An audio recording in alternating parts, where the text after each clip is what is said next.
I don't believe I'm gonna die from spitting on a piece of ice. I don't believe I'm gonna die because I got a bad heart. I don't believe I'm gonna die because of lung cancer. I believe that I'm going to be able to die what I was just the thing that I was born for. I believe that I'm going to be able to die high off the people. I believe that I will be able to die as a revolutionary in the international revolutionary folk struggle.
I believe that the white man has done a great injustice to the black man in this country by having kidnapped our people and brought us here and down to the level that we're on today. And today, instead of approaching the factors that their original mistake has created, instead of approaching these factors objectively and realistically, the greatest sin that they're doing now is trying to pretend that they never committed a crime, that they never did any wrong. And when the Honorable Elijah Muhammad points out the injustices that our people are suffering, they make that sin worse by accusing him of teaching hate, or by accusing him of black supremacy, or by accusing him of advocating violence, simply because he is pointing out the real factors in the problem. We have a little time left. You don't have to hurry so much, Malcolm.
I want my colleagues and the community at large to know just a little bit about who Gene Sawyer really is. I graduated from Alabama State University. I had the privilege during that period of time to be involved in the bus boycott, 1952 through 1956. My fraternity served as bodyguards for Dr. Martin Luther King. I was a member of that security team and alderman in 1971. Until my election today as acting mayor, I was a senior black alderman City Council. I was a supporter of Mayor Harold Washington from the very beginning. I'm honored to say that the mayor trusted me. When I was elected as president pro tem in 1983, the mayor knew that the gavel was being placed in capable hands upon his absence.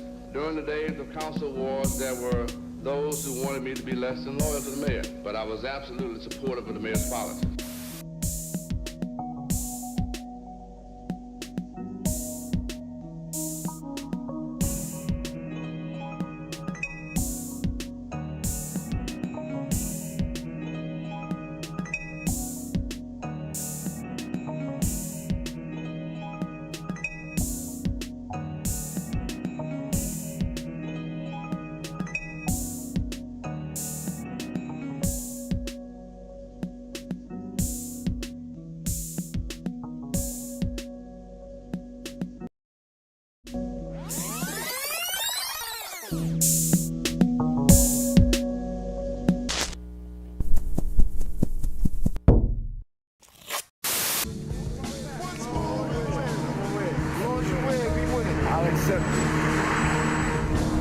I need some hand sanitizer. Hold on. I got it.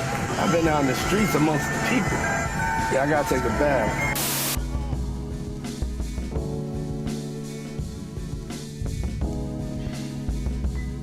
Let's see what's on TV. As the king's brother, you should have been first in line. Well, I was first in line until the little hairball was born. That hairball is my son. Is that what you were trying to get for? Trying to get.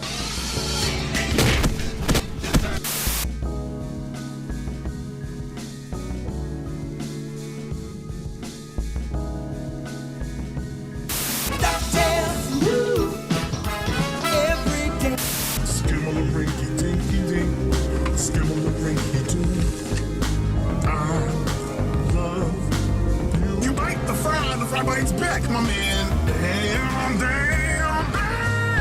crispy crunch.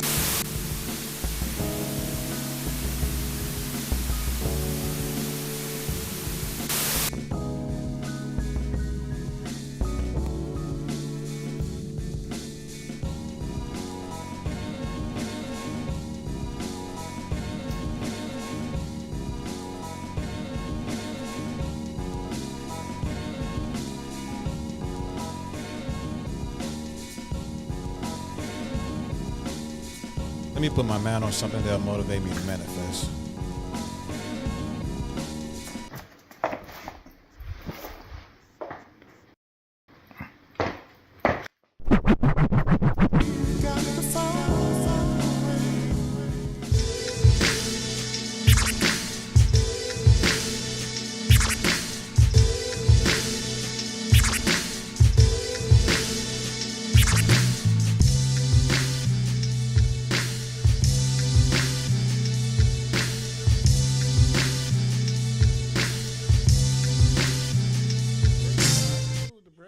What's up, everybody? Welcome back to Chicago Black Delegation Podcast. We're doing a sound test right now. Hold on, I'll keep it up. I gotta know if it's working. Sound test. This is how the show's gonna start now. Until Reese get back at least.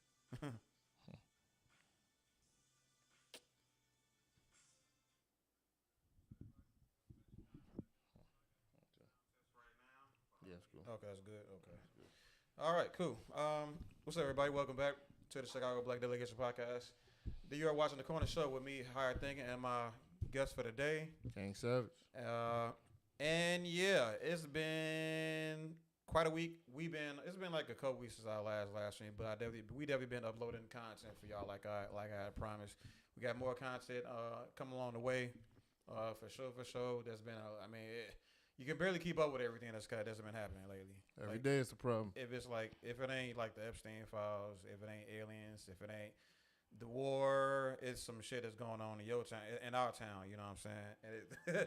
it ain't no way that normal people can like just kind of keep up with just like everything. And I just not let alone keeping up to date, but just coming out with content to match everything every day is just, especially with a 9 to 5, is just kind of crazy. I mean, I told you I've been finding out these podcasts. They be sitting there for 8-9 hours. They just have a whole seminar. I guess you got like if you got like an audience that's ready to feed you all the nickels and dimes they come their way, then by all means. But damn, but well, like I said, but the thing is though, the difference between them and us is like I think we do a little bit better of a job of speaking the truth. You know what I'm saying? Like those like you talking about like those panels, they be having all those different like little talking heads, like people everybody know, and then they all just cause like some get into these weird ass arguments and shit like that. Yeah, they have a topic but I thought they was meeting every couple of days once a week. I didn't know that they breaking up 8 hours worth of content. So I even watched like the Joe Budden show. They be sitting there about 8-9 hours. They did all day just gonna talk about a lot of shit, and they just gonna break up the content through the week. Down to 15 minutes and 20, whatever they talking about. I wonder how many videos will come out with a week then, because if they double uploading, I have to take a look. But if they double, because I know a lot of people try to have the goal of uploading 2 videos a day, which I do understand. Like, I mean, that's what the algorithm demands. You got to stay in. Your face got to always be out there. And, I mean, it's crazy what you got to do to get the type of numbers that they get. You know what I'm saying? But yeah, it's a lot of editing. But it's a lot. I mean, the money's clearly there. I mean, Joe Budden been doing it for years and shit, and all these other content creators, they've been doing it for years. And if it ain't the ad revenue, it's the donations they get from these from people like sending them. Because I be watching like the type of content I watch is people getting these debates, and then they will like ask you like, hey, send like $20, and then he'll ask the question, ask questions.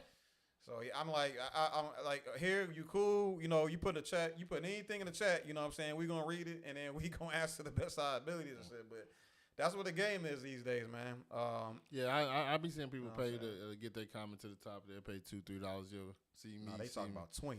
And I'm not giving you $20 to just put my pen up there. A pen, a question. Sometimes people just be saying, oh, man, I like what you... Well, I guess them people showing appreciation or some shit, but...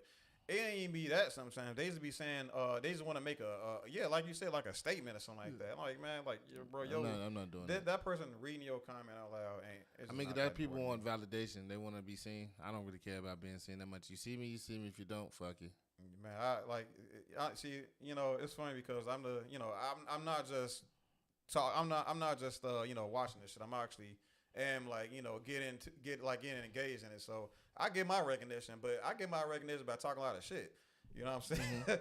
like some people, and some people think it's not just like 1 or 2 people. Like I really low key been making a name of myself. You know what I'm saying? When it comes to this, I told you I can't do it. I'm not about to sit there and argue with that many people all day. I'm not about to do it. I mean, but you can argue with me, right? You can argue with Kanji. You can argue with y'all ain't met K yet. Y'all will meet K, but it's so many of us that we just sit there and like have all these hours long discussions about, and it's cool afterwards and shit like that. Yeah. And so it's like it's funny because I bring this energy out into the world, and I'm like, I don't think other people really be doing what we be doing. So that's why I'm glad that we had this idea of like trying to do something like this, because like I think people need to understand like something like this. People need to, how do I put this? We need to start doing like having like these type of discussions amongst friends and stuff like that. Like we can get to a disagreement and then shake up like maybe like an hour or 2 afterwards or whatever. But whatever, how we do it, we'll still make peace at the end of the day. But if it seemed like so many people are just so afraid of conflict and so afraid of like and it's bad enough niggas ain't got. It's so much to talk about. I don't want to I don't even know where to start, but. There's a problem with like people not being able to maintain friends and shit like that. Yeah. And if you can't maintain a friend, how are you gonna be able to maintain somebody that you're gonna get in a disagreement with? And then knowing that people are so run off their emotions, they gonna run and hide at the sight of like. I mean, that's what people do. I mean, because the world has got overly emotional. Like when we grew up, we was learning to control our emotions, in a way, also suppress them to a certain degree. Now, these other generation after, they're telling you to be more expressive, let your emotions flare up and do as your emotions, But you're not supposed to let your emotions lead you. You're just supposed to take it and you don't let it control you. And you try to learn how to figure out the best way, of course, of how to maneuver through life. But everybody else, whatever their emotion, they feel like something, even if it's not real. But I feel it. So, yeah, you know what I'm saying. But and I ain't gonna go too far in depth with this, but I just recently learned, and I mean, well, I ain't gonna say. I'm gonna put it this way. Then you can get into like the part of your, mental health journey where you can control your emotions and stuff. I think that's kind of the part where we got it, where we can, we can get angry and stuff like that. That's gonna happen, but like, we still know how to like cap like our reaction or our response to our anger, our own anger. You know what I'm saying? So like, so I think that is gonna be a big part of like these types of like conversations that's supposed to help us get to like solutions that are gonna help the community. You know what I'm saying? The culture and stuff, because that's like we got to get to a point where we have to start organized, right? That's like inevitable. If we want to preserve us as a people, the organization is gonna have to start happening. And I'm not gonna say there's no organization happening right now. There is organizations happening, but there's so many people that's outside the loop. They don't know what's actually happening. So for those people, so this is like this content we're doing right here. This is like for y'all. If y'all feel like y'all don't have a community or like some people to go back and forth with that you don't think is gonna run from you because they, all of a sudden y'all hate each other. No, like come here, leave your comments, call in, chat, just do what you have. Like this can be a community where we create solutions as well. And like I said, take it from us. You know what I'm saying? We've been doing this me and King Savage, we've been tight since we was fucking 16. You know what I'm saying? And we always argue.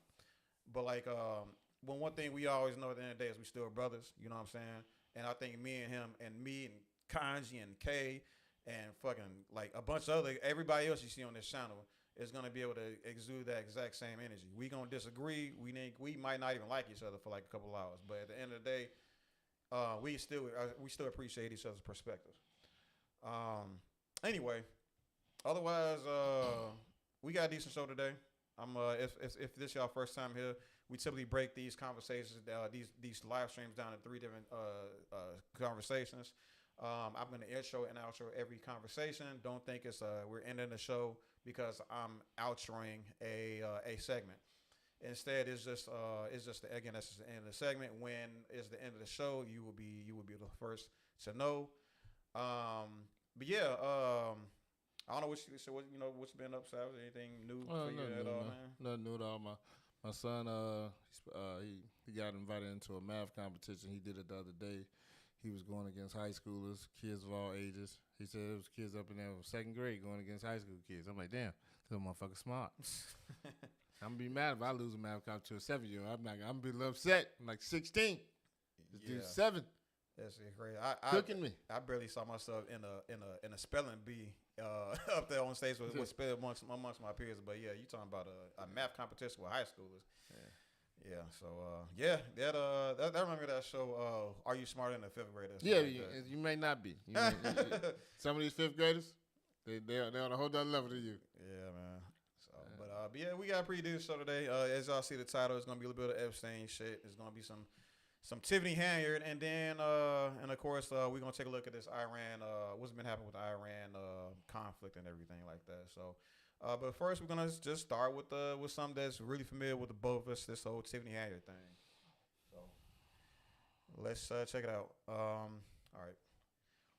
What's up, everybody? Welcome back to the Chicago Black Delegation Podcast. I'm your host, HT, aka Higher Thinking, and I am joined today with my co-host, King Savage. And then today we talking about it's like a blast from the past. The super mayor of Dalton, Dalton itself, is back. Yes, she is. Right? She never seems to fail to amaze me at all. I think you say that because she's still out. She's still free. She's still out doing all this extra shit. I thought people would go to jail for $1 million. Yeah. I guess you don't. It depends on who you know. You still outside. She took, like, we're talking about using the taxpayers' money on and putting on this and having on this card and flying to Las Vegas, buying all this nice type of land food and apparently somebody got raped that day. So And then that happened. Yeah. I don't even know what happened to that guy, honestly. Yeah, they stopped talking about him. I don't know what happened to that either. But nobody goes to jail no more around here. And it ain't just that, but there's been a whole bunch of other shit that a whole bunch of other money that she's been stealing. She's been trying to hide it, throwing it at the bus, and they trying to sue the bank for allowing her that access to that money without the signature of a clerk and stuff like that. Yeah, because it's your fault. Like certain procedures supposed to be taken, and so if the bank allowed it to, so it technically falls on the bank. It should have never happened. So transactions supposed to get reversed, but it ain't. It's too late. She bought food, all type of shit that you can't get money back from. What I'm saying? Wayfair, yeah. Like the former mayor Lori Lightfoot had a whole itemized list of everything that she been purchasing with that bread, man. It's. I mean, they all do it. Look at our president, man. Look what we saw. Last month, $93 billion on potty. That's the crazy. Yeah. Good lobster, king crab.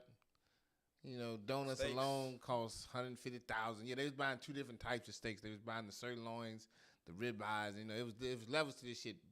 Spending $50 million, crazy. King crab cost about $100 million. They getting crab, good king crab already bust down the middle for you. You don't even gotta struggle with it. And that was 30 days. And how much those donuts? You said donuts was $10,000. No, about $150,000. $150,000 on donuts. Yeah. On donuts, yeah. Just donuts.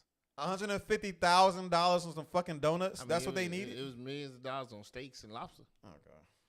Then you got the venue. Then we didn't talk about the furniture they bought. Lavish furniture. Wait, that was like I remember them saying like between $200,000 and $300,000, $200 and $300 million on the steaks and lobsters.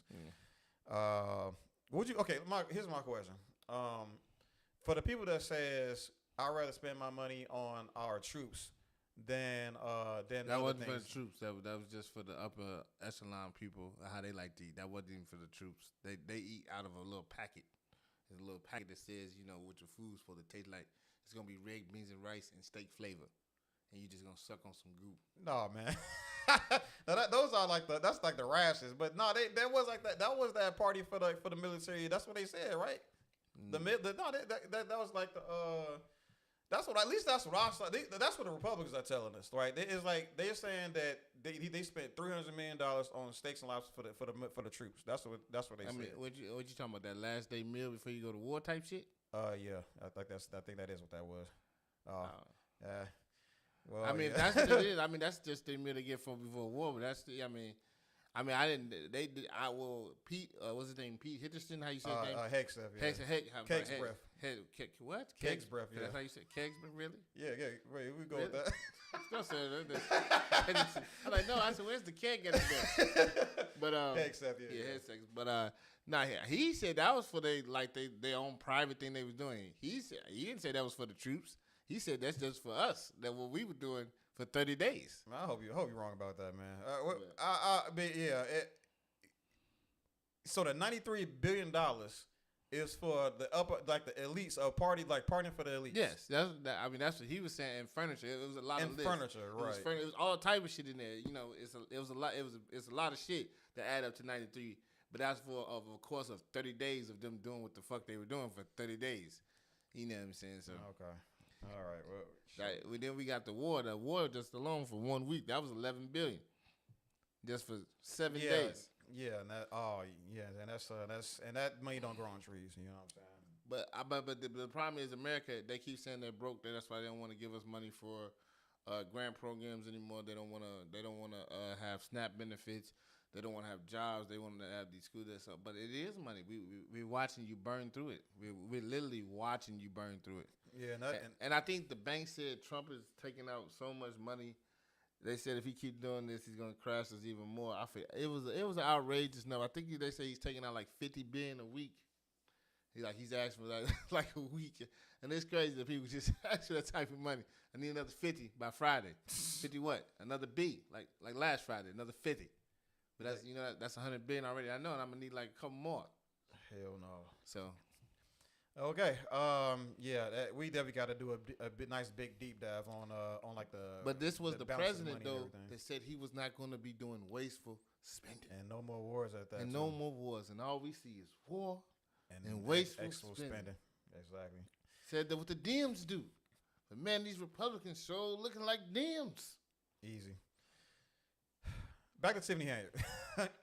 But like I said, so she's back from exile of Dalton and all that stuff. She'll try to spin it as, oh no, I'm trying to expand my horizons, and I'm looking for different opportunities and in different places. That's what she says that brought her to Atlanta and stuff like that. But we all know the truth. Everybody from Dalton, people in Chicago, people that's been paying attention worldwide, right, know the truth of Tiffany Henyard. You feel me? Yeah, they said they don't know her to her BS. They believe that, I don't think they're gonna go for it, but we'll see how she worked the younger crowd. I mean, that's Yeah. So, but we right now we're gonna just take a sneak peek at what she said on this podcast, Carissa Live, and where to start with this, because you know this. Her name Aisha. No, it's like Carissa. Right there? Yeah, it's a C. It's like, cause I can't see that light. Yeah, I just see the A going. Okay. Yeah, it's behind light. So, but yeah, she appeared. So she appeared on this podcast, Carissa's Live or Carissa Live, and they pretty much having a conversation regarding like Tiffany Henyard's like life and her whole experience as mayor in Dalton and Illinois, and of course Tiffany Henyard being Tiffany Henyard, aka Tasha from Power. Yeah. Got the same color wigs. And she definitely, like I said, typical, of Tasha. I'm putting their damn names together. She came up here, start line, just giving her own version of the truth, which is very exclusive to her own, lived reality, right? Making statements such as she left Dalton at a surplus, at a $9 million surplus, $9 million deficit. yeah. Talking about surplus, man. Harvey ain't had a surplus in probably 60, 80 years. So, and I think from my research though, they was actually doing good until she got there. I think they had like $1 to $2 million in the bank, and then all that was gone by the time her first 2 years was up, and then of course she left. Then they closed off the what's the name? How do I put it? They closed off the access, the transparency from the public and the trustees, and then that's when she kind of kicked it to high gear. That's why they had to bring in Lori Lightfoot to she can do most of it because nobody's looking at the books. So because nobody can look at the books. Yeah. But people like her just don't understand, like, you can't just do stuff like this for real. Like, you can. It's all the mayors doing that. You got my boy down there in Philly. He didn't ran up a tab about 2-3 million. Luxury events, and you can do it if you want, but like there's still gonna be. It's supposed. If somebody put the flashlight on, if there's a whistleblower, they can cause an investigation. They put the flashlight on him. His investigation. There's probably going to be an investigation because they was talking about him. No, he was buying with the state's money. He was using that to buy Boston Raven tickets. Nice. Yeah. Well, we can't put too much like shit on like these niggas because. As you see, we just had a conversation about Donald Trump spending and peace except. Yeah, so it's like they all do it. They all do it. It's just I guess when the smaller, when the black guy does it, he's supposed to go to jail. When white people do it, it's justified. It's justified, man. Listen, man. We can't go too far there, but something need to be done, and people need to figure out what folks are gonna do about holding people accountable for real. But nobody goes to jail anymore around here. Yeah. Anyway. So like I said, so Tiffany, she be doing a lot of spending, all that stuff, and it's just, and she's been doing, and she came on this podcast doing a whole lot of capping. Along with that, she also made statements such as, with her being the mayor of Dalton and also the township of Thornton supervisor, or superintendent, she essentially put the names together and became the super mayor, right?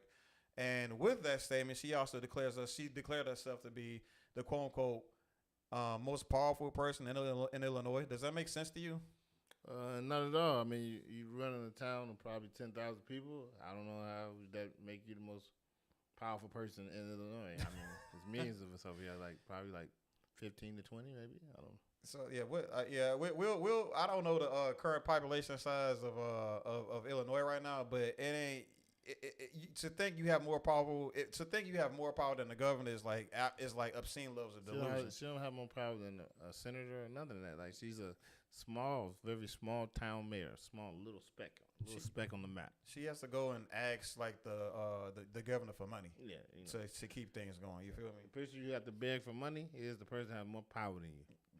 It's not complicated, cuz. But otherwise, yeah. So we're gonna take a look at the conversation for where it kind of starts off. Cause like, and if anybody that don't know already, Tiffany Henry is currently running for what's she? Let's see what she running for. Commissioner. Right, you said commissioner. Village commissioner. Let me see. Village commissioner of Fulton County. You said village. You said commissioner. Yeah, that's why we looked up the word. Okay. She's running for commissioner. Yeah, so she, she will have the ability to play with their money too. Yeah, so she, she's so I got my about to edit the part out. So she's running as a commissioner for Fulton County, and let's take a look at what's like on the board as far as roles for commissioners. So I don't know why I don't have it already pulled up. I think you did right there, Tiffany ain't right there. No, what is a commissioner? All right, hold on.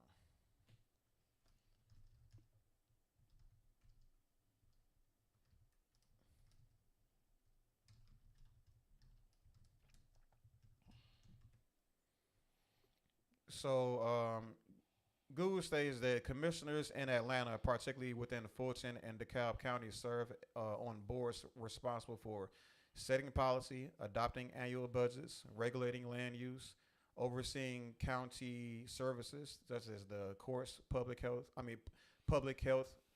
and managing growth. They represent district enacting a legislation and directing capital improvements. And it says, and key roles and responsibilities typically include governance and policy, budgeting, land use and infrastructure, and public services. And these are some things that Kit Tiffany Henry has shown that she is very not what's the good word for this? She's not particularly good in these areas because we saw what she's been trying to do like with the ice rink and stuff like that. How that pretty much never opened up to the public, never generated income. Yeah. Like the budgeting, like do we have to talk about the budgeting? Do we really have to go into detail about how bad she's been using those people's monies? She put them in a -$3 million. Yeah. So, and if it wasn't for, and as far as governance and policy, like if it wasn't for those trustees, she'd have made a whole lot of like sort of like crazy ideas. Like I remember when the people of Dalton were having to pay $500 parking tickets. You know what I'm saying? That's crazy. Is that like good governance? Is that good policy to trying to suck your citizens dry? It's as simple as that. You know what I'm saying? So but yeah, so we're gonna take a look again. We're gonna get into the thick of this conversation and see if she's let's see what she's kind of talking about, because if you ain't noticed or if you ain't heard already, she's actually running as a Republican. Yeah, she think they're more stupider.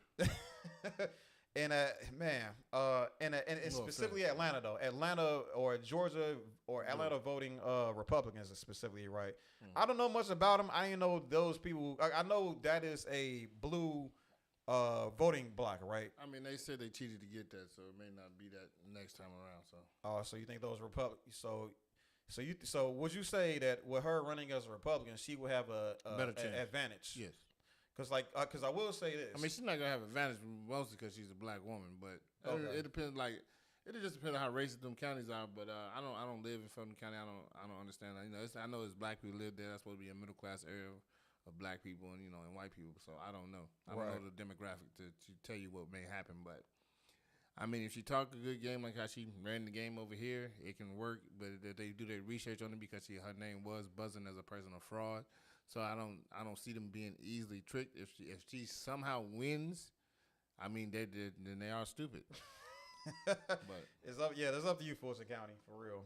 What I will say is I think her being a black woman is obviously a big problem in their opinion, right? But what I will say is with her running as a Republican, she's also skipping the primary. You know what I'm saying? So and then she's gonna go straight to the general election. So like whoever wins amongst the Democrats go against her, right?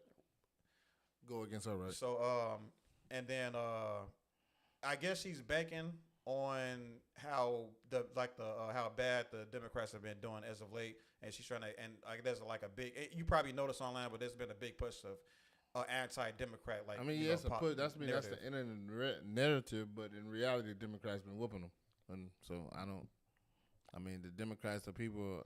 They're winning the seats. They're taking the Senate, and like Texas look like it's gonna flip. Honestly, if you I don't think that's gonna happen. It may not happen, but I'm just saying because the reason I say that is because the people that showed up to vote Republican during the primaries, completely I think the Democrats had them by at least 300, 400,000 voters. You know what I'm saying?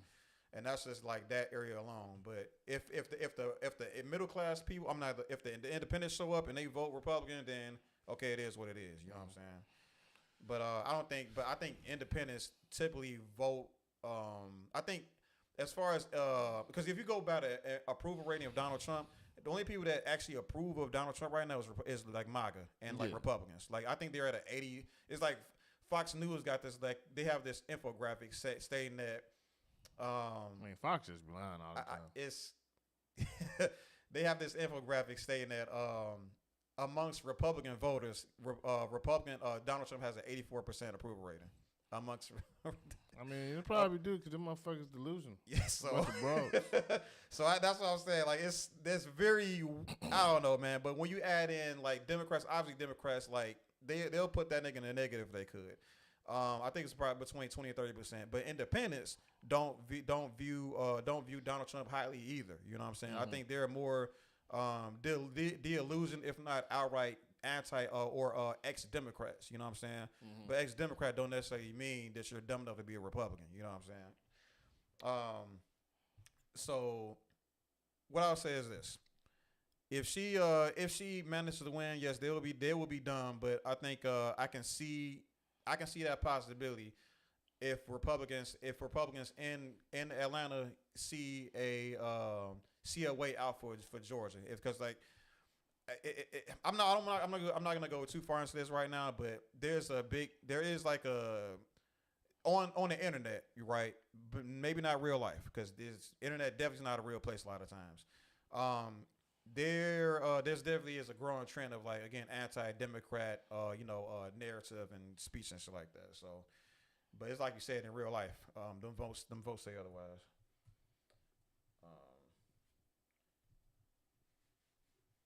Okay, this thing. It was there. I didn't know when it was. There you go. Okay, this thing is battery die. So yeah, it is, but it's gonna be okay right now. Okay, but so let's take a look at this. Let's take a look at this conversation, and then okay, I lost my train of thought. So with her running as a Republican, there's a chance for her having a better chance as a Republican than she would be running as a Democrat.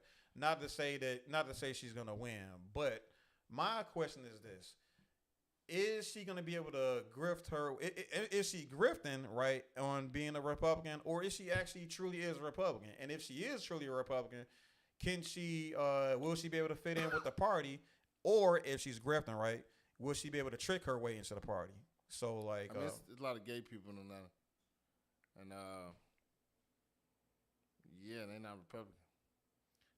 And they not. Well, yeah, I don't think. Again, I don't think she's gonna win. You know what I'm saying? But like, my thing is like, if amongst the Republicans in Fulton County, is she gonna be able to either finesse her way into that their cohorts, or is she, if she truly is a Republican, which we're gonna find out in this video, is she gonna be able to fit in? You know what I'm saying, comfortably amongst these Republicans? That's my question. She comes from Chicago, South Side. We know how to con people to a certain degree. So she's not a Republican, but you think she might be able to finesse her way in. She's trying to finesse her way into another bag, another county to rob. Okay, that's all I see. We can't give Tiffany Henry no more grace, man, no more good faith. She's smart. She's only smart enough to con you. She's not really smart enough to do the job. So, but yeah, all right. So for real, let's check out this conversation though.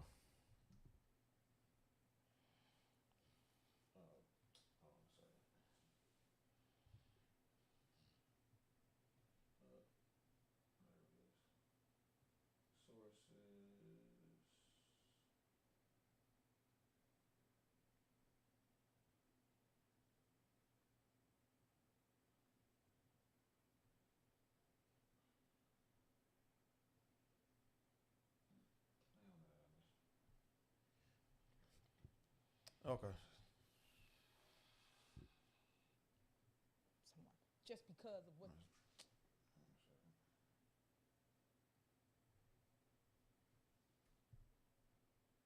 you heard of, I'm finding instead of listening to somebody that just don't like someone just because of what you heard about, but don't even know if it's true. You know? So I hate that. I'm a researcher. I'm not gonna be the one to not like somebody because of what the media or what anybody is saying. That's what they do. Child, that's childish. That's a hate campaign. That's definitely it. We don't do hate campaigns at La Lucretia, honey. We go off the heart. Yes, So, that part. One thing that's amen. One thing that has been a long running conversation on the La Lucretia platform, and I can't wait to ask you your opinion on this, is do you think the black community deserves reparations? Sure, why not? Hold on a second. Oh no, this ain't it. Let me go around it.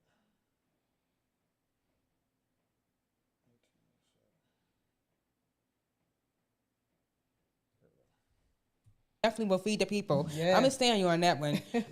So what's your thoughts right now on Donald Trump's and the way his campaign is going for the United States?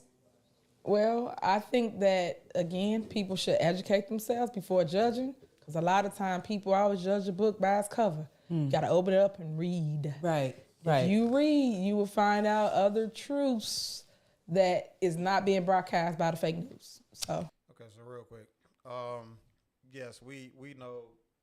Wrong button. Yeah, so I like Tiffany Henny does this a lot, and it's like I was just learning the power of this type of those types of answers as I was watching her do it on during the town hall meetings. But she likes to speak very vaguely, very generally. She want to be as less specific as possible. So like when you kind of give, it's kind of like a very political answer, but it's just way easier. So you can't hold them accountable. So like when you ask them a very specific question and they give. Because she didn't pick a side. That answer was not, she didn't pick no side. She said, if you got to read into things, you got to see it for yourself, you got to research. And okay, well, yeah, we know that, but she asked you a very specific question. Yeah, I mean, because she don't want to bite the hand of Trump, so she's not going to speak negatively of him. And then she don't want the negative backlash of her going against Trump, so she plays the line. That's what you do. You're just going to play the middle. Yep. You know what I'm saying? That's what they teach you. Play the middle till one side pick you, and then you play that side. So whoever likes you the most, then you start placating to the answers. Yeah, but until then, you play the line, Beautiful. I love that. Everybody, I pulled up some of his key achievements. So we're gonna break this down. Okay. While we're diving into all things Donald Trump. And these are a few of his key recent achievements. Okay. One, the most big thing is the One Big Beautiful Bill, where he's allegedly delivering one of the largest tax cuts in history. Mm-hmm. Another thing is reduce. So that's a good thing, right? The biggest tax cuts in history. We like that now. I mean, that bill was ass. People just don't understand nothing. They don't know what what that means to their fucking Big families. Beautiful Bill was the big shitty bill, and it fucked your life. It didn't help your life. It didn't improve your life in no way, form, or fashion.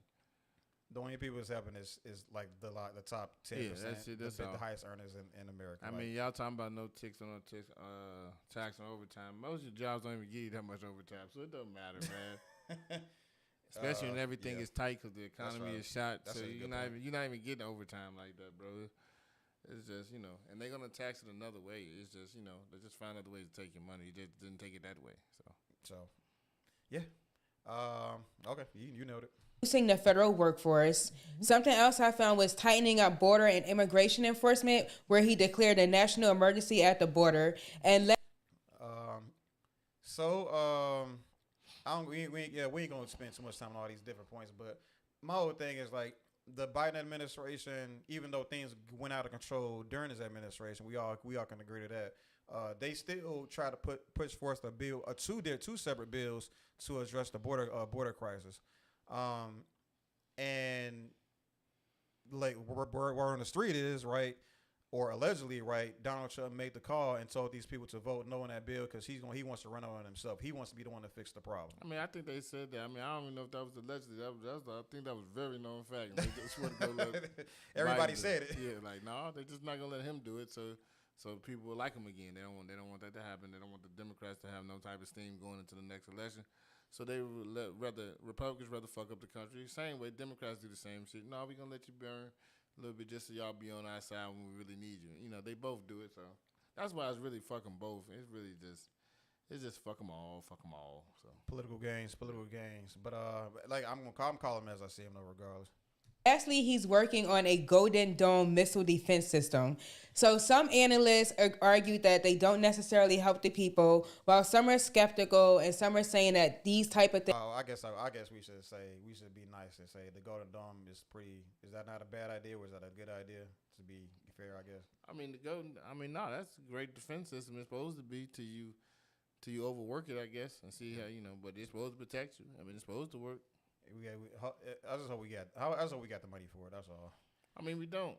They already said we didn't have the money and the resources. We got to go all the type of places just to get the resources to make that many to cover America. It's a lot, and they got to be positioned a certain way to do what they need to do. And it's a lot of missiles. Like you got to stock it with so many missiles so it can have the ability to take an onslaught attack. That's the whole thing. So say if somebody, let's say everybody starts shooting their nukes off, and you know what I'm saying, they shoot 100 to 200 nukes, you got to have the ability to shoot them all down in an instant. You know what I'm saying? If you don't have the material for each rocket and all this other shit. And I forgot when I was looking that shit up when they was talking about how hard it is just to make one and the type of energy source that it has. It takes a lot, and for you to do it for the whole United States, it was a nice budget. It was probably gonna cost $1 trillion. So, So, hey, good. Sounds good on paper at the very least. Sounds good on paper. I'll give them that much because it's supposed to work. I mean, they say Iran. They technically because we gave Israel Golden Dome, and they showing like the flaws in it. They just shooting a lot of cheap missiles, so it's using up they shit. So you know what I'm saying. You got to restock these joints. That's actually a pretty damn. So they just using a bunch of weak missiles just for you to knock those out the sky, and then we're gonna come with the big shit and see if you can stop this. That's fucking gorgeous because I've seen those videos too, and then they're trying to show us look how much they're trying to attack us. They're like these are evil people. No, they just lessen your defense, and then we're gonna fuck you. That's actually damn. That's actually crazy. That's why they doing what they doing. Yeah, they're not using they saying they're using all this money, but they not. They're using some bullshit just so you'll keep wasting your good rockets, so we can and then we're gonna send you some hypersonics. Yeah, and while they trying to pass because they trying to pass a narrative that they're trying to kill us over here. Like, well, hold on now. They're not. Those missiles are not to kill civilians. Those missiles are not. Those missiles have a very unique purpose. Mm-hmm. Yeah, good call. I like that. Yeah, that's wild. But let's keep going on. Things that he's doing are only going to help the rich get ahead. So my question to you is, do you think any of the key achievements I just listed are going to leave a good mark in history for his campaign as for really helping not the rich, but the working class people? I do. I think Trump means well, and I think he does a great job on giving back to the people. I really do. In the bill, he had other things that give people tax breaks. I did read over it. And I think that, again, if people educate themselves, they will find what I'm finding instead of listening to somebody that just don't like someone. Okay. So, I guess she chose, like she flat out chose Trump's side on this one. You know what I'm saying? She said he's doing a good job and all of that stuff. And he's assisting the working class. You know what I'm saying? But, so yeah, I don't know. I think this is, again, this is like a plea to Fulton counties or Atlanta's Republican, voters and stuff like that. I don't know. Do you think this is a good enough, game or no? Not just nothing. You gotta do a little bit more tap dancing for that, but she ain't did enough tap dancing. She did. This whole conversation did kind of pique my interest a little bit. Because going off the internet, right? People are trying to say, "Oh yeah, the Democrats ain't did enough for black people."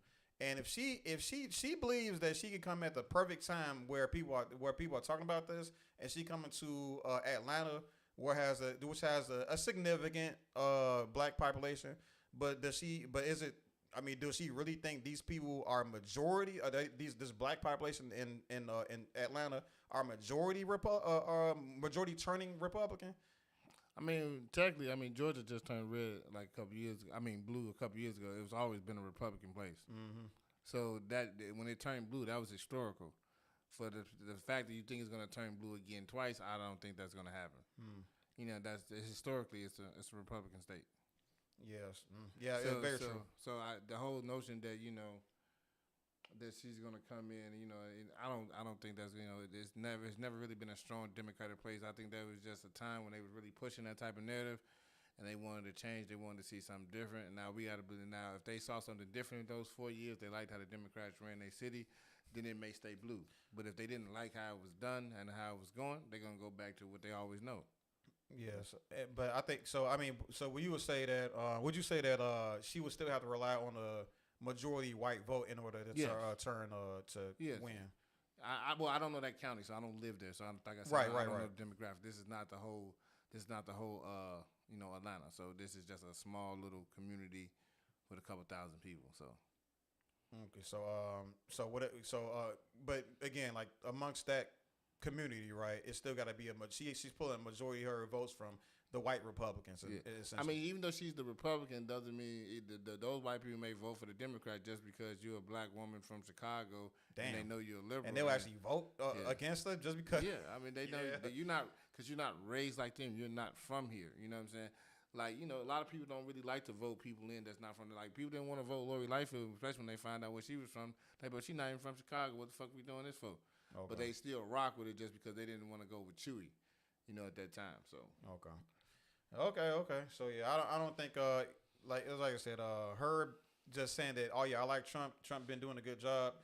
I don't think that's gonna be enough to grift into that party, honestly. But like we'll, I don't know. Like it's like you said, we'll see how intelligent those folks is. But as far as the people that pay attention in Atlanta, there's a whole lot of them. Obviously, a lot of people. There's a lot of very astute and intellectuals in Atlanta who do pay attention to politics.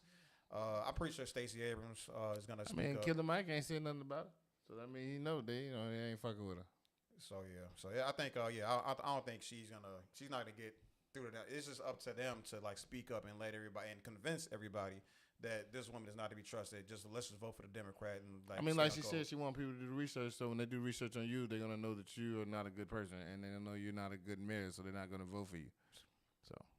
She keep talking about do research. Your cover is bad as who you are. You were terrible. Yeah. Just keep going.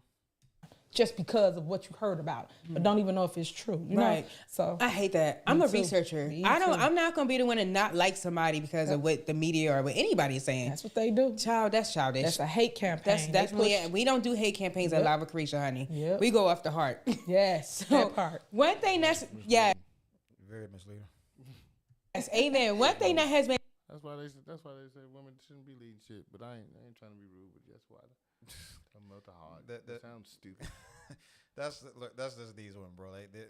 I think Stacey Abrams. That's pretty decent. Like like that. Like what's that? Like Kiana Belcher, right? She was like that trustee and all that stuff. They out there. It's just that these ones get too much shine, and they the ones that go viral too much. I ain't saying all. That's of my them, opinion. But these the women y'all choose to pick y'all to be leaders. The one that leads with their hearts. So.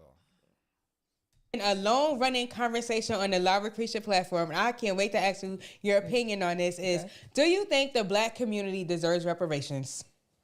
Sure, why not? Okay, so here's my question.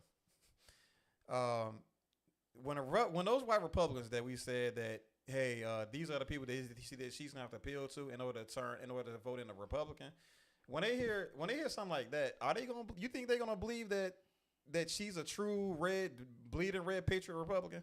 Like talking about some reparations for black people? Not at all. So I think that should be like rest our case. You feel me? So as far as I'm concerned, man, hey, like look, okay, I'm not gonna lie to people and just say like, okay, let's give another chance. Like she might turn around and she might do right or wrong. So like, I'm not gonna be that person. You feel me? I'm gonna just be this person that, hey, do what Tiffany Henyard said, right? Research, and then make your decision based on that research. Yep. I mean, I don't understand why you need a snake to bite you twice to realize it's a snake. Once you bite me once, that's all I need to know. But okay. Man, you got anything else to say about this? Not at all, man. I just hope y'all smart enough to fall for the bad wig and you know the I guess just the BS, man. Just don't let Tasha trick you again, man. Is Tasha gonna trick the people of Fulton County? Yes or no? Leave in the comments. We'll catch you on the flip side. This has been Chicago Black Daily Podcast. Okay, so all right, that's number one. I'm supposed to play it now. Go for it.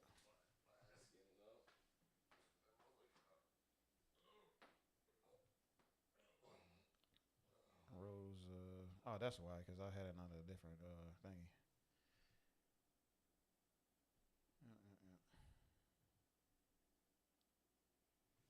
Oh, yeah, so let's stretch this out some.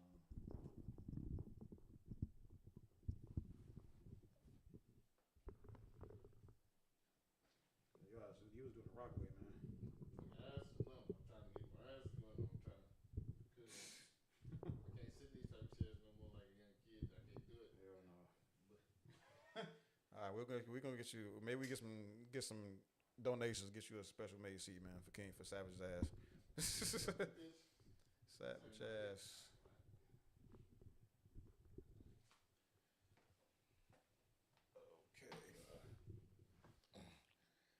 Okay, it's Tiff.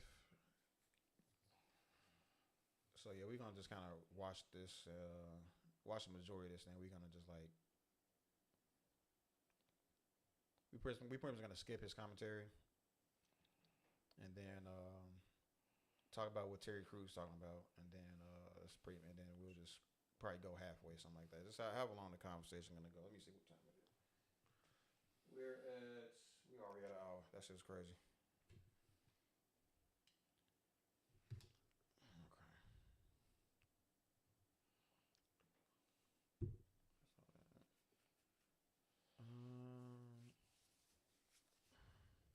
Movies, the only thing, but I went to an event and this agent molested me. Now you understand, man. And do whatever. Nothing you never do where Terry Crews like this. It's so raw, so damning, so jaw-dropping. This interview where Terry Crews, the beloved father, husband, Christian, advocate, and actor, best known from America's Got Talent, Everybody Hates Chris, The Expendables, and more, absolutely pulverizes the vile doors that are hiding the darkest skeletons in Hollywood's closet. This is Make Faith Famous, and without further ado, let's watch this insane new interview, and furthermore, let's collectively pray for Terry's safety, because I hate to be dramatic, but I just don't know if he's going to be very safe after this. Oh, and for critical context, Terry's story is truly deeply profound, and the long version of it you can find on our channel, but the short version is that he suffered with porn addiction since childhood, went through a deep, and now he goes around the world. Hollywood, Epstein, and do whatever he goes in the film industry. What's up, everybody? Welcome back to the Chicago Black Delegation Podcast. I'm your host, HT, aka High Thinking. I'm joined today with my co-host, my man in space. Oh, my bad. I didn't know you supposed to be. I apologize. King Savage, how y'all doing? You know I'm editing that shit in. But yeah, man, today we're going to be talking a little bit about Terry Crews.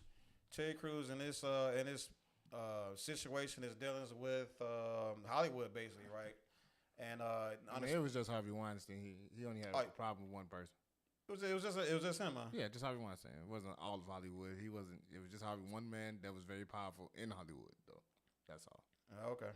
And you, so what was I guess we'll probably we have to go into that a little bit later, but yeah, his involvement with Harvey Weinstein essentially, and then that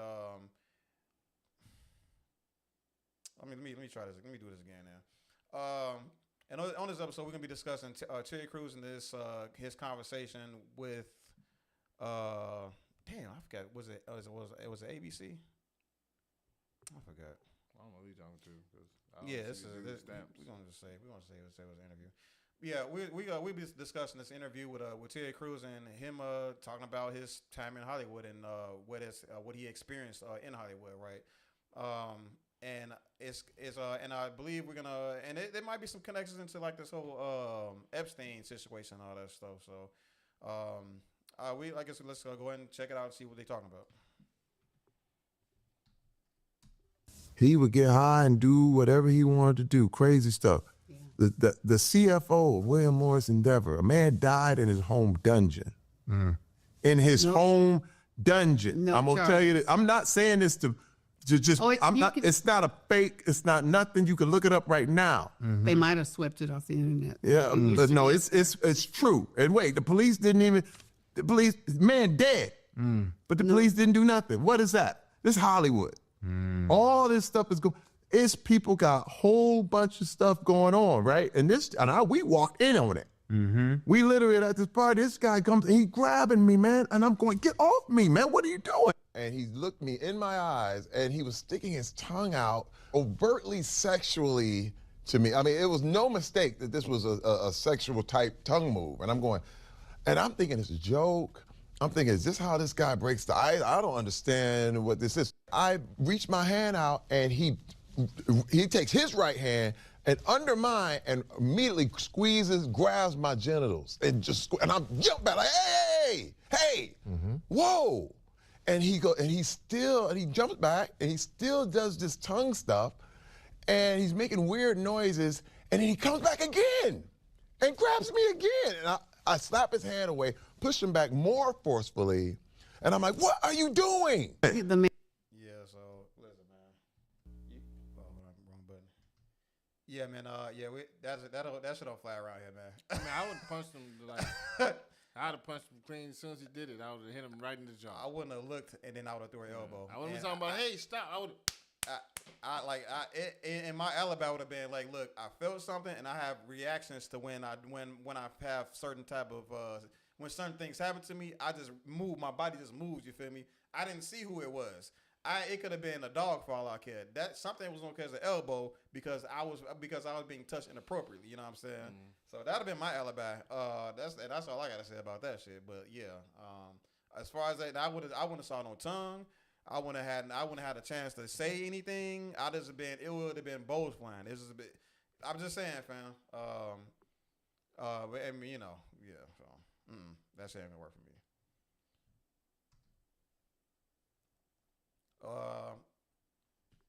Hopefully if it's a woman, hopefully she got nails or something. I'm just saying, she got nails. Man was high on something. He's on something. I'm like, yo, I'm not that. I am not part of that party. Fan club. Let me just clean myself up real quick. If it's a woman, and I can tell she's a woman, I won't throw no elbows. I will be like, okay, ma'am, you can't be doing all that. What you doing? You know? They'd be a little bit like, hey, what you doing? Just gonna grab my shit out and something like that. But a man reaching for what the? Nah, yeah, man, you got all right. Let me think about this. What would I do for real? I would say like you got 2 seconds to identify yourself, and as soon as I hear a groan, like a grunt, I'm throwing. That's when I throw the bow. Okay. I mean, people try to say Will Smith was gay, but when that dude tried to run up on kiss Will Smith slapped the shit out of him like, hey, we don't do that. All right, calm that shit down. Fuck wrong with you? He just let the dude kiss him and be like, oh no, stop it. Like dead extreme dead ass. That's like, no. Let's keep going, man. Yeah. Bruh. And so when he literally was like, well, I was about to kill him. But this is what happened. And this is where we talk about Hollywood and the next thing. When this happens, I'll never forget, I just felt so emasculated. When he called me the next day. That's so funny, man. Like that emasculation shit, man. Boy, you try to emasculate me with your hands. Oh man, I don't know. It's like use your voice. It's like okay, I know I've dealt with that before. I'm used to that, so I won't get as angry. You feel me? But somebody try to emasculate me with their touch, with like other things, maybe smelling me or something like that, or just do some weird shit. Oh no, I don't know how to respond to that yet. I don't have like the neurons didn't create the pathways in my brain to make me comfortable with somebody doing something like that and emasculate me in that way. No, I act quickly and I'm just trying to say that shit don't work for me, bro. I mean, I would have been escorted out the party. Bad. Let's keep. I had to get out of my chest, man. Oh, you can call me up. My bad. Wow. Yeah, my bad. Huh? Bruh. Remember I told you? Hey, wait, if somebody tries to get your trust unconditionally, hey, man. Oh, no. You bro, bad. that does not work. Yeah. I said, that doesn't work. I said, I have given y'all millions of dollars, and you embarrass me in that way, in front of my wife, in front of this whole thing, and you won't say, my bad? You slipped up, and that's it?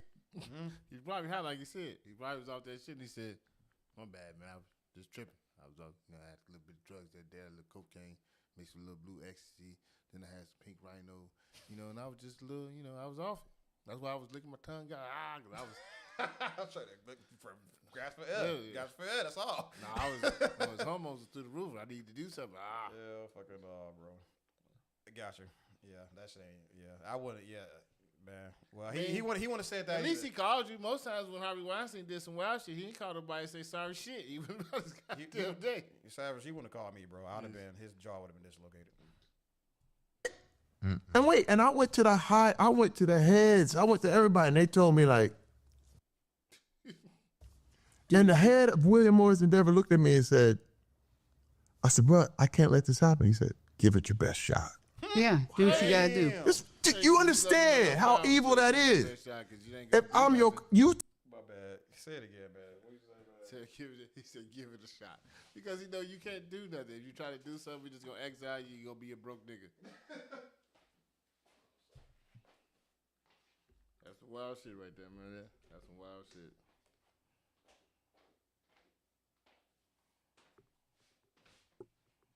And I ain't gonna. I probably would have punched that dude when he told me that. When he said give it a shot, and I would have cracked him in his jaw. And I did. I gave it a good shot.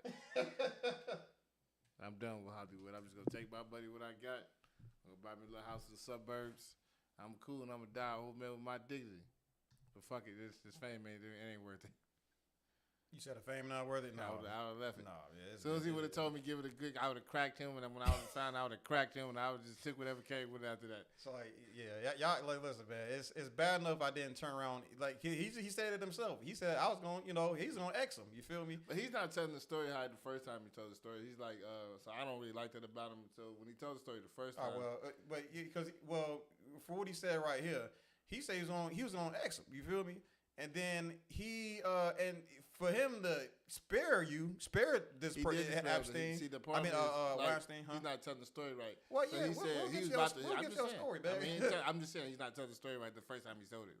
And then for him to spare him the first time, you know what I'm saying, and then him to come in and when I say, hey man, I'm trying to he's trying to express your stuff. And then you're gonna meet me with some apathy. You're gonna meet me with I don't give a fuck. You tough nuts. Suck it up as a man. No, something bad's gonna have to happen. But like, what actually happened though? I mean, the first time he said Adam Sandler was there. He said he tried to show you Harvey Weinstein's hand, and he proceeded to grab him by his junk. And he said I was about to swing on him, and then he said Adam Sandler grabbed him and said it ain't worth it. Calm down. And this one he said so I wouldn't look like the big black scary man in the party punching the old white man. You know what I'm saying? Because it was at a party. Yeah.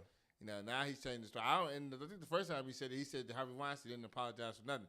So I don't know if he's lying or embellishing the story for more, but since he's telling the story more, he has changed up the way he told the story. So now it looks like he's lying a little bit to make it a little bit more better on his part. Or, you know what I'm saying? I don't know if he's trying to make, like when he told the story the first time, he didn't say it was a second grab.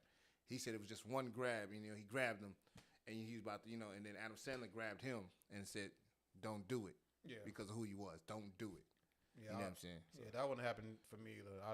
There would have been no chance for a second. So. Yeah. But I got you though. But yeah, I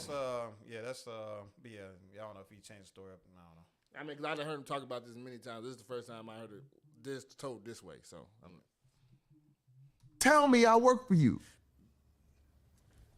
When you that is the thing. You telling me I'm paying you, but yet you still my slave. Mm-hmm. Mm-hmm. You're the goyim. Mm. You know what I mean? And I'm like, hey man. Mm-mm. So I already went public before. I said, okay. So we went public together. We went on a whole thing. You can't do this. You can't do it. Sexual assault is real. This and that. We was on Dr. Phil. We was on Today Show. We was on this. I said, and I told her, I said, you cannot. I said, hey, man, this dude. And then when I went and I did those tweets, because what happened is the Me Too movement happened. I said, this happened to me. And everybody went, what? And you understand, had I not been through what we have been through, I would have never, see, because that's the thing. Everybody wants to keep the secrets. If I had secrets, you can't talk freely. Yeah. But I was a whole person. And I said, no one can go. You got to understand how many people got off the plane, the truck, or the bus in Hollywood and got molested and sent away. And nobody believed what they were saying. We went and ain't that Epstein shit right there? What? When people getting molested and then and nobody ever believe them and all that shit. Like that's pretty much what we talking about, right? That's the case. People that Epstein molested, they believed them, but they had, they was corruption at a high level, so nothing happened.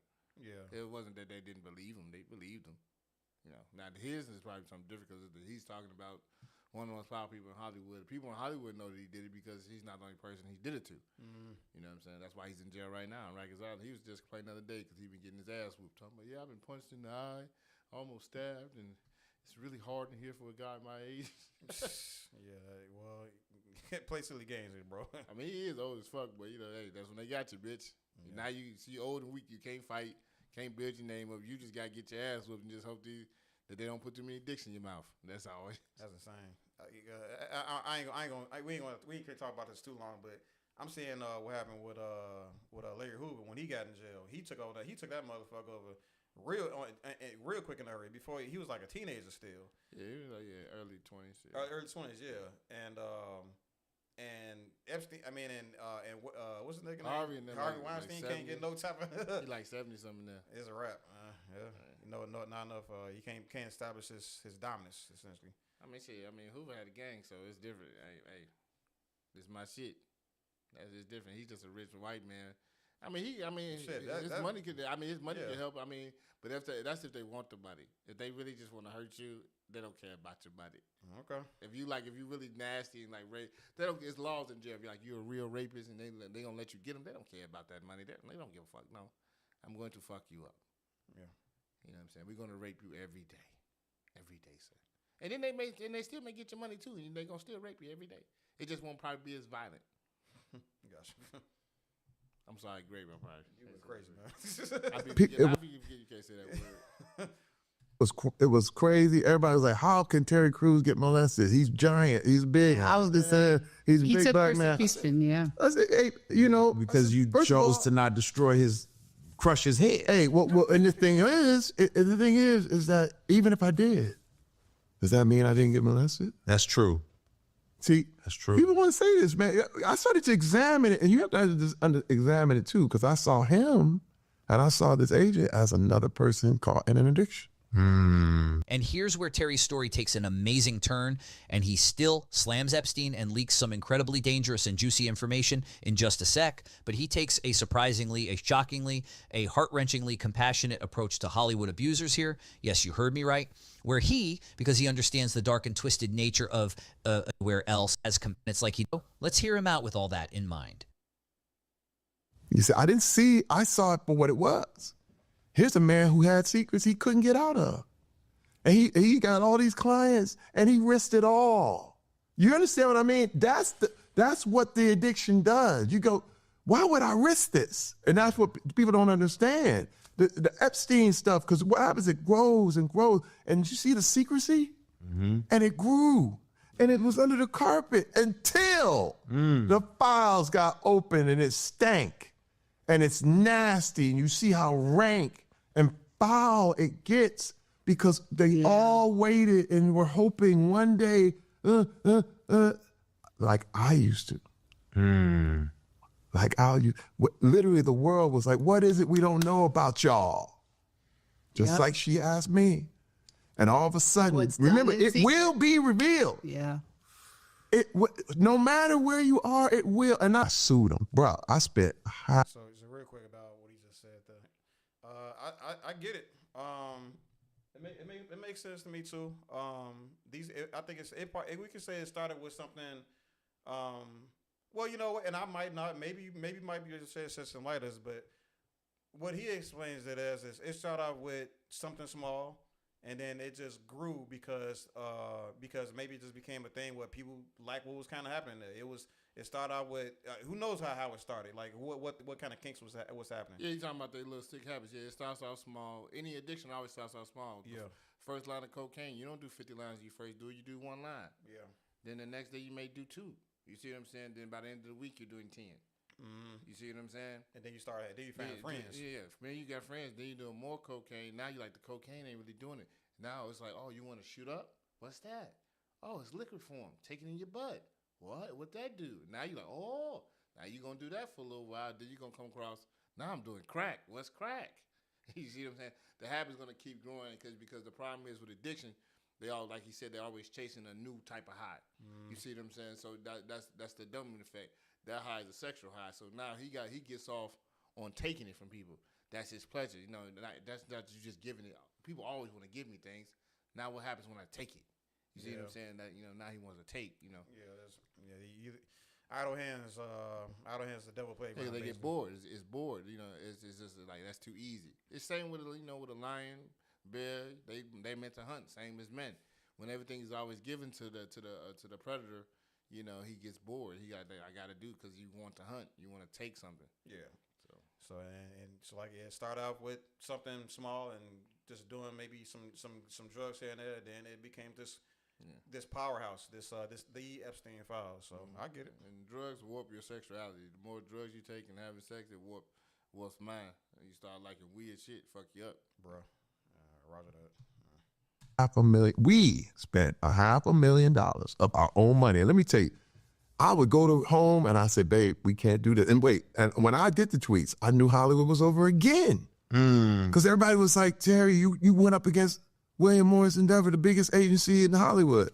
I said, I don't care anymore. You wouldn't believe the big names that emailed and texted and called us asking him to drop it. Yep. Big.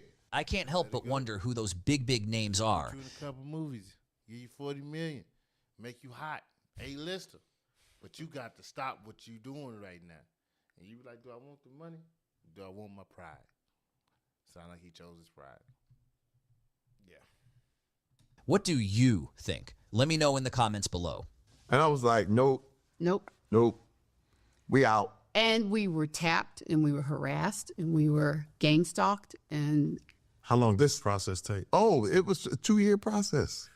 Wait, man, I got calls from the heads of the people. They're like, look, Terry, you don't want to do this. I was like, man, yes, I do. And don't call me again. Lose my number, bruh. Now that's why I said God is on your side. But remember, now you got to understand. I was already saying it's over. I came home to her and I said, Hollywood's done. Remember that? Yeah. We're done. She was down the ride. Other women would have told you, said, no, baby, don't do that. Put your pride aside. We need to survive. We need this money. So I give them that. They talk a lot about his woman because she's a white woman. But, I think she's biracial. I ain't no sure. I thought she was a white woman. They always clowned him because I always thought that's a white woman. I never. You sure? I can double check real quick. Yeah, she's just. When she look younger, she look white. Yeah, she could be light skinned. I don't know, but people always clown and say you had a white wife, but I don't know. She don't dress like a white woman, but that's be a white woman with some soul, a little flavor to her. Give me a second. Wife, ethnicity, biracial. Yeah, okay. Black mom, dad, white dad. I got you. We're done. Yeah. Dude, you know what happened? I got more work. I got more. God gave me more. Quick break. My co-host got a phone call real quick.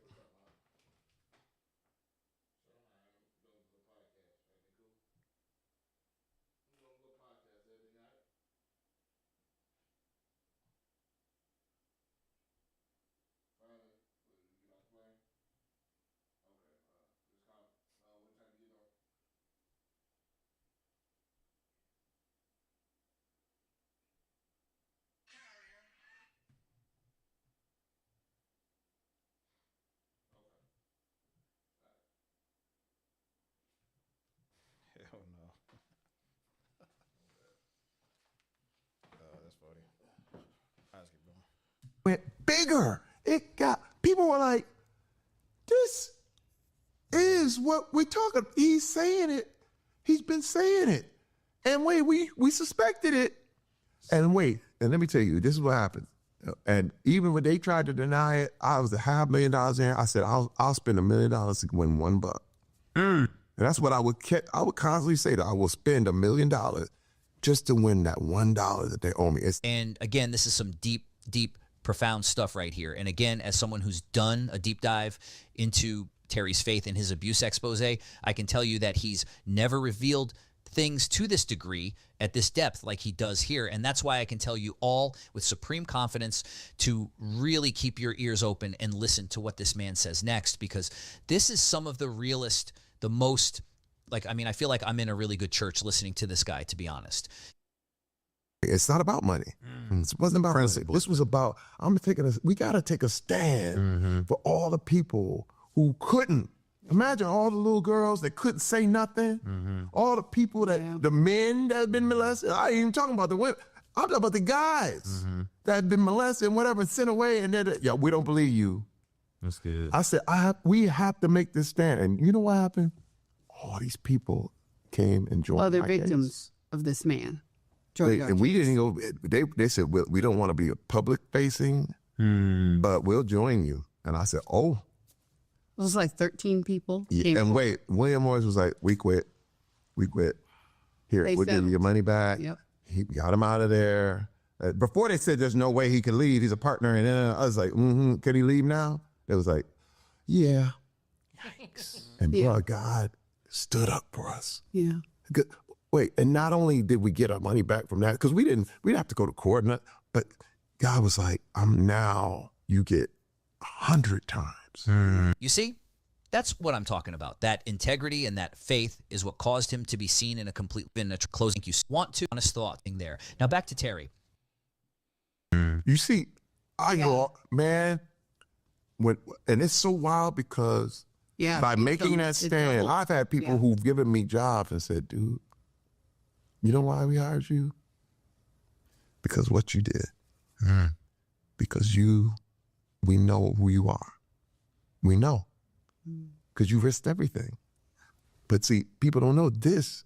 I would go to her and she was like, Terry, ain't no woman in your life ain't been through what you just been through. And you did mention that a bit earlier. The fact that she made the decision to stay by his side and stick with the program that her husband was setting forth. Because she trusted him, you know what I'm saying? And it was, she knew it was about to get hard, like this, this shit over with. Once I do this, shit over with, and she said, I'm cool with that, baby. I'm rocking and rolling. A lot of women would have said no. And then they would have to live with the knowledge of their husband essentially getting groped and all that stuff, being emasculated, and making a decision to stick with the program, stay along with the get along gang. You know what I'm saying? Because they care about the money. They just care because a lot of women only care about just being provided for. They don't give a fuck what the man go through to get the money. Nigga, go back out there, get the money, do it, take whatever shame that comes on your heart, do it. They don't care. As long as you just keep a roof and keep them fed. So what about? Are those the same women that would like? Because I'm thinking because what I'm thinking. Well, maybe because I was raised around certain types of women and stuff, but some I don't know. I just remember a time where women don't really stand with that. If you allow yourself to get emasculated, you just sit there and take it. They look down on stuff like that. You know what I'm saying? That's some women, yeah, but then other women, they know how powerful these white people are, and they know that he cuts the check. So they care about the check that you getting more than whatever pride of your ego that you go through. They don't give a fuck about that. That's something I want to think about for a second. Because I think and this is one of those moments I want to discuss just a little bit about. I think I like the type of women that, man, damn. Because I do understand that perspective of a woman knowing what her husband is faced with. You know what I'm saying? But I guess the decision they have to make with that is, do we tolerate this, or am I happy that he's tolerating it, or will I be happier when he rebels against this and then comes and apparently leaves and then comes out on top anyway. Because that's what happened with Terry Crews and his wife. You know. Yeah, but I mean, it wasn't guaranteed that he was going to come out on top. 1,000% for sure. If those 13 other people didn't come forth, his case wasn't as strong. It was just him. And those other opportunities that he gained from if those. I mean, he gained some opportunities. If those people with integrity didn't show up, he wouldn't have had those jobs. I mean, but look at him now. He's. I mean, those opportunities only came like by a couple black directors, but I mean, Hollywood is mostly run by the white, powerful Jewish people. Yeah, of course. So they dictate most of the opportunities. You know what I'm saying? I mean, I hate to say it, Terry Crews. We ain't seen Terry Crews in years since he done this. Yeah, that's true. You see what I'm saying? Terry Crews was a hot actor from 15, 16, all the way to like 2022 before he started talking. You know, he had, you know what I'm saying? And, you know, he been around. I mean, he been around for a long time since Everybody Hates Chris, but he started doing the movies, the Expendables, doing all the shit he was doing. You know, he had cartoons. He had all types of shit. Like Terry Crews was a household name. I figured it out. So it sounded like to me it sounded like the Hollywood is just get along gang shit, right? I mean, it is because it's about relationships. You know, they know what motherfuckers do. Like Adam Sandler knew. That's why he said, "Stop, don't do it," because you know it's not worth your bag. Yeah, you know what I'm saying. Yeah. So and nah. And so the that's at the top. They got like 300-400 million. The only way something like this is gonna stop, and people with integrity will start. That pretty much the people with integrity is gonna have to be the ones that we have to start supporting. Or the consumers are gonna have to start supporting. But like I don't know what to say. If we do know that the people that are most powerful right now have all they have the trademarks, right? Mm-hmm. They got all of the properties and stuff like that everybody loves, the Disneys and the action movies and stuff like that. They got it already. Are you willing to watch some Nollywood thing, some kind of low budget experience to be entertained? I mean, like Jeffrey Epstein said, the best American people will never vote against the powerful up because we are consumers. Because we are consumers, and that means we prioritize being entertained over actual integrity. Yes. So what that sounds like me is people are gonna have to take that entertainment to the chin and start putting money in the pockets of people with integrity, and then abstaining their money or divesting their money away from these people that hold Terry Crews back, right? And obviously that's how we kind of interlace this story with the Epstein files. Those people were powerful because they knew how to entertain people, right? Majority of them was like not even entertain. They know right? they know what their consumers want. They know perfect, way better than what I said. And since we have a list of a bunch of people that's on this list, again, we don't know what their involvement was per se, but like but I would say this: if your name is on that list, we can still make decisions based on that. And if these people want to come out and start, I would say like this: when money starts being divested away from these people and their companies that they own, that's when the desperation starts coming out. That's when the truth starts coming out. When the American people, right, not just black people, obviously, when the American people decide, so you know what, I'm no longer gonna give my money to Target, right, because I don't like the way they conduct their politics. You know what, I'm no longer gonna go to Disney World because I saw what they did to those kids and what they and everything in between. I'm going to put my money towards Terry Crews. I'm going to put my money towards Michael B. Jordan. I'm going to put my money towards Ryan Coogler because they're stand-up guys. You feel me? I mean, until you see they're on the list. Stop. But granted, the people that we empower is people with integrity. Then that's when we start to see these types of things turn around. But it starts with people. It starts with people like us and who we give our money to. Yeah, that's well said. So. Anything else you want to? What else you got? I mean, people want to talk just about the child molestation, Epstein. I mean, Epstein is way more than just rapists. It's like real government espionage, all type of Secret Service crazy shit. Of course. I mean, it is debauchery. Yeah, like I'm just saying, what he's talking about, that is like a very small tip of the iceberg. That's not even the biggest problems in the files. Yeah, for sure. And so I understand that we want to talk about that, but they need to talk about all the other shit, the Rothschild, all this like planning from JP1, like it's the planning, the chaos that these people have been doing since basically 1864. Like, do you understand when you read this shit? That's how long niggas been playing the long game of fucking Americans. Like, this how long. Like, this is the when they say they think 40 moves ahead. This is very real. I remember 50 years ahead. Yeah, well, 50. I'm just saying like 40 moves like in chess. But yeah, 50 years to 100 years, because that's basically what that was. They were prepared and they had a plan. And I'm talking about people are giving up their children for this shit. Like, people are fathers are passing the mission on to their daughters and their sons. Like, these niggas are born to be certain things in this world. You know what I'm saying? And that's kind of hard to combat when you just wake up and you playing your video game, or you go outside and you just trying to be a normal kid. Other people are not being normal kids. Okay, Yeah. they're trained. Groomed, Yes. Groomed to be like the best bottom bitch of all time. Not even that. She wasn't even the bottom. But she was an agent. She was bred to be an agent. She was like her father is like, these are soldiers. These are pieces on the board. You know what I'm saying? So I don't even think Jeffrey Epstein really probably like even molesting little girls. I think that was just a facade for him to get other people comfortable around him so he can get dirt on them. I mean, when you sell drugs, you got to do drugs. Back in the day, you couldn't buy no cocaine if you didn't do a line of cocaine. If you didn't do the line of cocaine, you get shot in the face. Yeah. Because they think you're police. Yep. Yeah. Well, you think you watch In Too Deep and you think it's that simple. All I gotta do is just keep missing and everything gonna be cool. No, they gonna put you in a situation where you have to shoot somebody in the face point blank range. Yeah. You know what I'm saying? So no, it's not that simple. And yes, they will put you in a situation where you gotta do a line. Like, you gotta do something. Actually, you gotta prove your work. You feel me? Prove that you on the other side. You know. So, So I don't know. That's the best I can kind of come up with as far as solving this whole thing. And you saying that it's like, look, this has been in rotate. This organization, this organizing has been in the brew for a very long. You said the 1800s. Yeah. So yeah. Since the Rothschild family first touched American soil. So, hey. This obviously gonna be an ongoing discussion. Higher thinking than fucking King Savage is not gonna change the world. You know what I'm saying? It's a collective effort. People gotta raise their tiki torches, basically. Yeah, I want to spark the fire in you to get them tiki torches and them shotguns, white people. I want to spark that fire, and we all march and do what we need to do as a country. It's been higher thinking, man, and King Savage. We'll catch you on the flip side.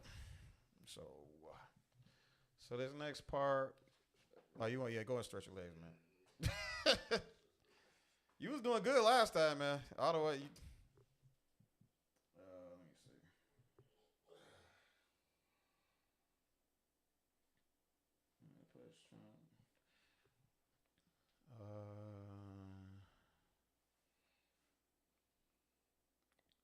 So we're gonna just kind of go down the news, and then we kind of just gonna talk what we know about it.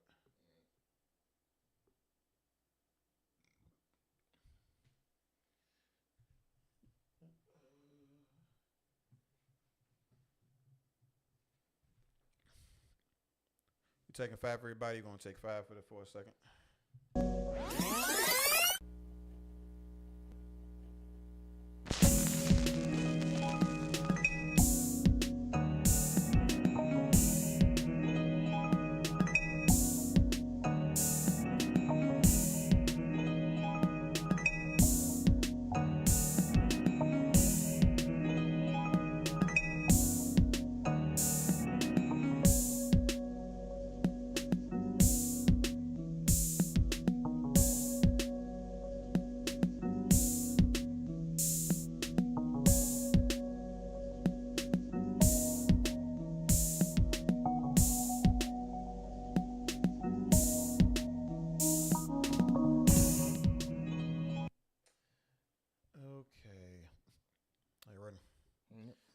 What's up, everybody? Welcome back to the Chicago Black Delegation Podcast. I'm your host, HT, aka Higher Thinking. I'm joined today with my co-host, King Savage. And we are talking Iran war. Where to start with the Iran war? This whole, man, it seemed like this type of situation comes up every presidency. Israel is just like in some kind of forever war with these people. And unfortunately, America had to get dragged into it because we've all decided that Israel is one of our biggest allies, and I think Israel and especially the Zionists are trying to tell us that we are their biggest allies. Okay, so more like our enemies, bro. Relax, but yeah. Again, this is from the Zionists, and one thing I want to be known, just to kind of clear the air before we even get too far into it. There's a big group of like Jewish people that will flat out say that they'll mess around and say the same thing you just said, that they don't stand with Israel, they don't stand with Zionism, they think what they are doing to the people of Gaza, the Palestinians, is actually acts of genocide. You know what I'm saying? So like that's so just because I want people to understand that just because these people that Zionist is like a very Jewish led thing doesn't necessarily mean this is something that we put on all Jewish people. You know what I'm saying? Obviously, there's plenty of Jewish people. Just put them on the radical ones. So So like they obviously they don't fit in line with that Zionism thing. So we can pay respect to those people. So. That aside, we still have to call a spade, call a spade for what it is. If these people are essentially twisting Trump's arm into doing it, into making decisions, into spending money, into performing actions that's just not to, not even just to America's best interest, but that place's best interest as a whole. I mean. I think the American people do need to speak about this and not be afraid to, or not be walking around eggshells around such a situation. You know what I'm saying? I mean, they keep saying they're always a threat. I mean, bro, those people mind their business. I mean, we just left in 2021. Now, what they've been doing this whole time, I mean, I'm not saying they're not trying to prepare for a war against us in the future, but they wasn't bothered us to the point where we had to go bomb them. They didn't have a nuclear facility like they said because we didn't bomb no nuclear facilities. We only just bombed a bunch of little kids and we just killed women and children. We didn't kill no soldiers. We didn't attack no infrastructure that had any bombs or anything of that nature. Now when they said they initiated a war, we attacked their submarines and stuff like that. But when they said they had nukes and they started blowing stuff up over there, it was just random buildings. And they try to blame that on them. They try to say, "Oh yeah, they bought bombs. They bought bombs." They don't even have tomahawks. They don't even own it. Yeah. And how you talking about they bomb? They don't own the tomahawk. So no, they did not bomb their own kids. Donald Trump. And the crazy thing is he got up on stage and they said, why are you the only person that's saying this? Like your own administration won't say that that Iran bombed their own people and stuff like that. Oh well, he says, well, whatever they say goes. I'm okay with like going on with what they're saying. And I'm like, so you're not gonna you do get we all just caught you in a lie, right? Like red-handed. You don't care. I mean, then the administration actually said the reason that happened because they said it was some old intel from Israel. So they said the old intel from Israel. So they saying the school was probably used to be something, but it is a school now. So we went off old intel and we blew up the school by accident. Bruh, oh my God, bro. So Jewish people have every reason to stay away from. They look, this looks like one big fat ass mess. I mean, they're just trying to point the blame at somebody because these are war crimes. All you did was kill a bunch of women and kids. Yeah. So Trump. We had a bunch of presidents been war criminals before. Nobody ever held them accountable. The UN is not a real place that hold nobody accountable except other weak nations. But if you're strong enough, we can't tell me what to do. Yeah. You know what I'm saying? Yeah. I mean, it's like we playing. America shows up and says, "Okay, I get it. We playing the game," but I'm finna go home and I'm finna do what's for America because we the most powerful. I mean, this is not for America. This is just for. That's what I'm just talking about what happens at the UN. Yeah, but what you saying? Go ahead. I mean, it's just this whole was supposed to be war. I mean, it's not really a real war. It's just a bunch of mindless killing. And they're the easiest target to act a war on and to also stop. Trump had needed to start a war, but he's not going to start a war with China and Russia because once that starts, it's kind of hard to stop. But I can go over here and fuck with the Palestinians. We can smack them up a little bit. We can get them to calm down in a couple months because they got no choice. It's either that or we can just obliterate all your people. Yeah. Oh man. So yeah, like this. this whole thing, as far as how I've been keeping up with it, it's been one big dumbass mess. And I get it. Like a lot of people are just, well, not a lot of people, but Republicans are pretty much saying that that none of this is new. What Trump is doing is not unprecedented. We've seen other presidents act without congressional approval and bombing things and doing and performing actions like that. Like we get it, but like look, if the president needs to make a decision about something as big as spending, how much money are these tomahawks worth, and how much of this defense system is worth right now? For 1 week, 7 days worth of fighting, $11 billion. $11 billion for 7 days of fighting. 7 days. Okay. Yeah. So these decisions to like these missiles need to be. These decisions need to be thoroughly vetted out, right? And if you want to be the guy that says fuck all of the deliberation, fuck all the diplomacy, fuck all this theory craftiness like that, the time to strike is now. If you're gonna be that guy, I'm gonna need to know that you're using your brain in making this decision. You're not doing this because of what Tiffany Henyard says, right? Your heart. The sum of your heart told you to do this. I ain't got time. There's too much money on the line for you to be making decisions based on your heart. You know what I mean? Yeah, so yeah, you are right, but this is just to distract you because there's too much going on with the talks to Epstein. So I need to get you people to stop talking about me and raping little girls. So I had to go blow up some people. So y'all can talk about the little girls I killed instead of the little girls. Bro! I'm sorry, groped. So I had to do what I had to do. King, you just said. Yeah, I acted with one worse action with a worse action. That's how you trump your worst action.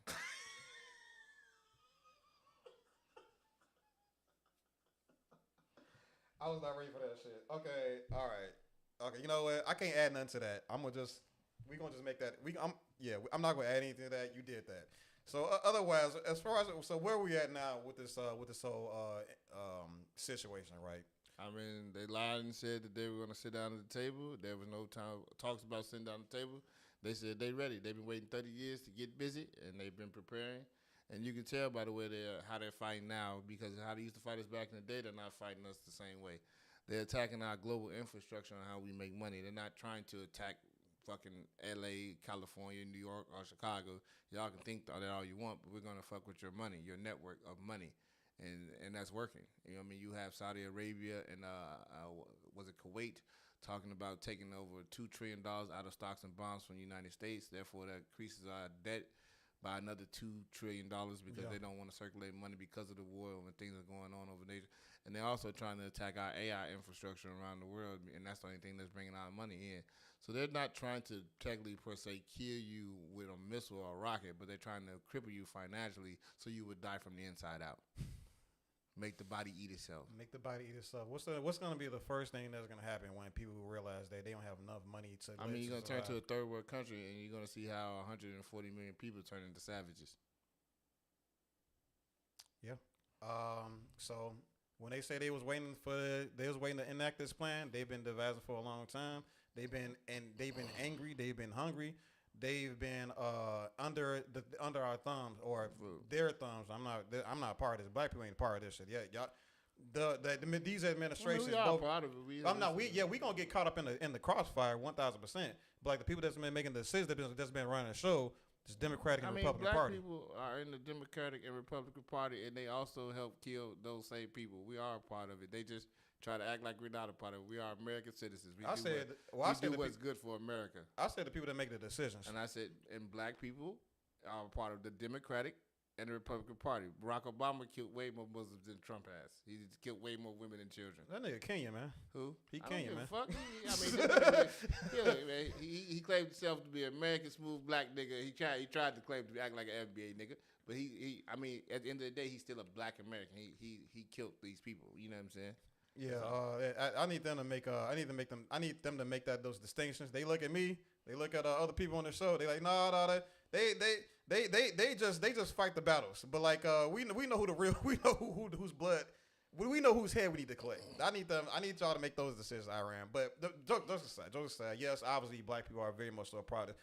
There's black Congress people that's in the House and the Senate and Supreme Court apparently. Some black Democrats they just said what Trump is doing is right. He's not doing on anything. We need to show those niggas. I'm just saying. So I mean, it's a bunch of okay. Oh my niggas God. Okay. With it. All right. Hey, I'm about to say this right now. Iran, check this out. Y'all see me right now? I know y'all see me right now. When you see niggas say things like, "Oh yeah, Trump is doing the right thing. I love America. I'm a patriot." They call themselves Blatriots now. Did you know that? No, that sounds stupid shit. You know how that's like a fake black patriot. Yeah, black patriot. Yeah, dope. You can't be a white patriot. Huh? You say it to the microphone. Because you can't be a white patriot. Yeah. Oh, okay. Yeah, because Ain't that the part that's supposed to say, "Oh yeah, we don't see color," and but you're not. Patriots not supposed to say your patriots is patriots, not a race. But even everything is so racial in this country because it's just a racist ass place, and it's probably always going to be a racist ass place. So yeah, so if you see anybody call themselves a Blatriot and then Trump's doing everything right and they are black marking all this shit, listen, those are what they're doing is something we call grifting, okay? And I don't know if y'all have a word in Iran that's equivalent to grifting, but all it really means is people lie to make money, okay? They lie to appease to an audience that's willing to give them money for lying to them. There's the Republican Party right now are fucking delusional as fuck. The only people that agree with what Donald Trump is doing is the Republican Party. What did that shit say? I think again Fox News stated that amongst Republicans he has an 84% approval rating. You know what I'm saying? That's them, okay? If the rest of us, the independents and the Democrats, no, that shit is like sub 40%. Nobody fucks with what Donald Trump doing out except for those fucking Republicans. So please, that's not us, all right? Just like those, they're only doing that to make money, okay? That's all. But the people that you're after, these politicians and shit like that, these decision makers and stuff like that, those are the people that is responsible for all of this shit. All right, what y'all got going on? Please leave the Chicago Black delegation out of it. All right, let the rest of everybody speak of themselves. Anyway, that shit you just lost, man. I literally just lost complete control of what I was supposed to be talking about. We were talking about like where we at right now in the war, right? Yeah. So yeah, man, that shit gone. But yeah, you said they were supposed to meet to do some sort of speeches, negotiations, yeah. And that shit ain't gonna happen. They ready to go to war because they've been suited and booted and ready for this for over 30 years. I mean, they did nothing for that transgression. I mean, you attacked them last year.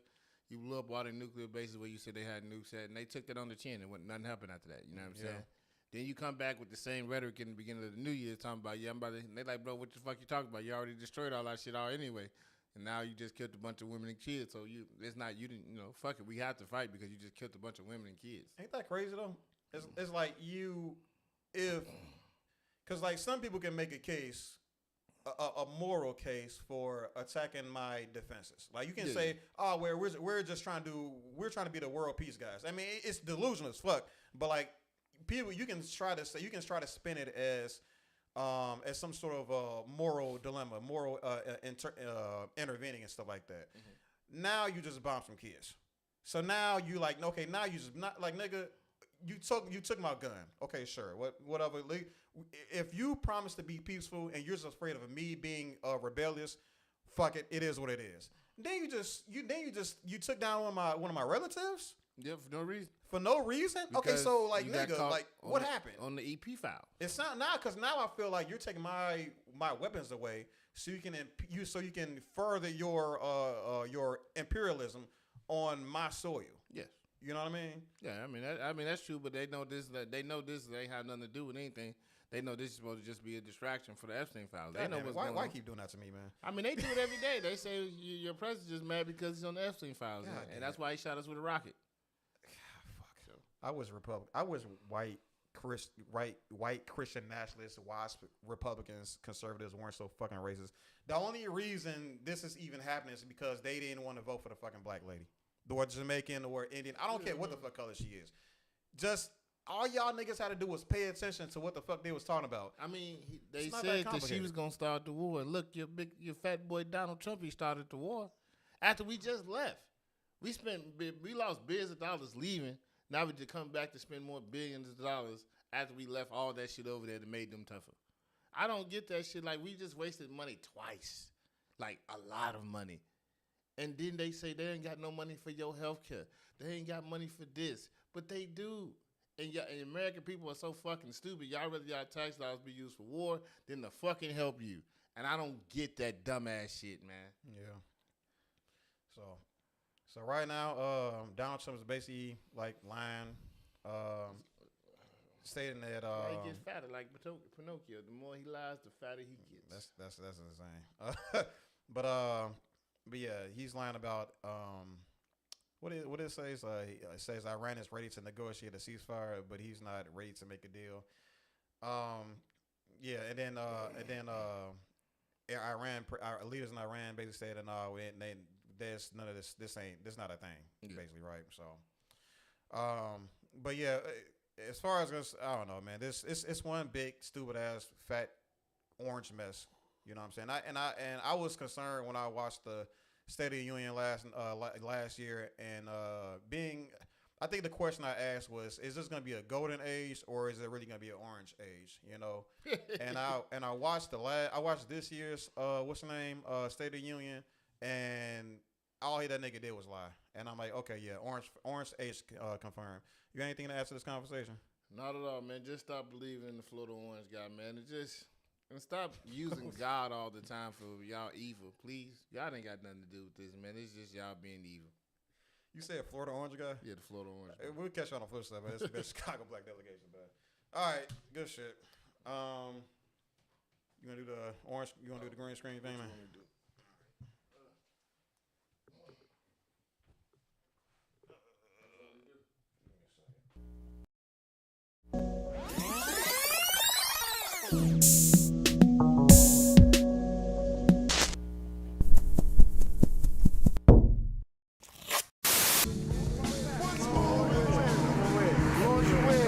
I'll accept it. I need some hand sanitizer. Hold on. I got it. I've been out in the streets amongst the people. Yeah, I gotta take a bath.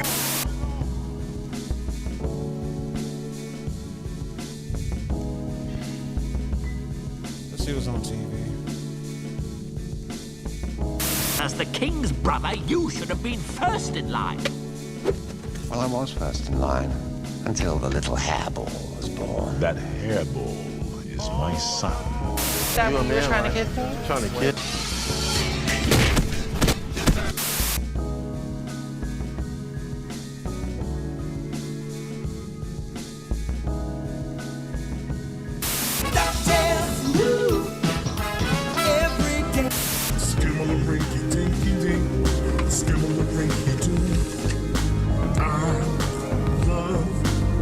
You bite the fry bites back, my man. Damn, crispy crunch.